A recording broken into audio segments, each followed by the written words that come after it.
नमस्कार, आप देख रहे हैं इंडिया न्यूज और मैं हूं आपके साथ साहिल सुया। भाजपा ने आदमपुर उपचुनाव के लिए भव्य बिश्नोई को टिकट दिया है। आदमपुर पूर्व सीएम भजनलाल का गढ़ माना जाता है और पिछले 54 साल से यहां पर भजनलाल परिवार का कब्जा रहा है। 1968 से चली आ रही भजनलाल परिवार की इस विरासत को इस बार उनका पोता संभालेगा।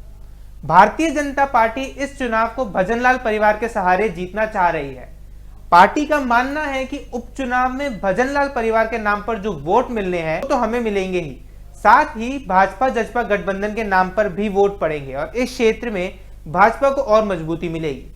1968 से लेकर 1962 तक भजनलाल आदमपुर सीट से विधायक रहे हैं। उनके अलावा उनकी पत्नी जसमा देवी भी यहां से चुनाव लड़ चुकी है।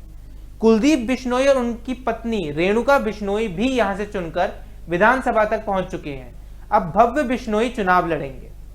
आदमपुर उपचुनाव भारतीय जनता पार्टी व जननायक जनता पार्टी गठबंधन सरकार की अग्नि परीक्षा से कम नहीं है। मुख्यमंत्री मनोहर लाल के नेतृत्व में सरकार अपने दूसरे कार्यकाल के तीसरे साल में है। गत 8 वर्षों में यह चौथा उपचुनाव है। 3 उपचुनाव में से एक में कांग्रेस, एक में भाजपा और एक में इनलो विजयी रही है। 2019 के विधानसभा चुनाव में यहां से कुलदीप बिश्नोई कांग्रेस के टिकट पर जीते थे। उनके खिलाफ भाजपा ने यहां से टिकटॉक स्टार सोनाली फोगाट को मैदान में उतारा था। सोनाली फोगाट की गत 23 अगस्त को गोवा में हत्या हो गई थी। यह सीट कुलदीप बिश्नोई के इस्तीफे देने के बाद खाली हुई थी। कुलदीप अब भाजपाई हो चुके हैं। भजनलाल के समय से ही यह सीट बिश्नोई परिवार के दबदबे वाली रही है, इसलिए भाजपा ने बिश्नोई परिवार पर ही दांव खेला है। भाजपा प्रत्याशी का मुख्य मुकाबला कांग्रेस से ही होगा।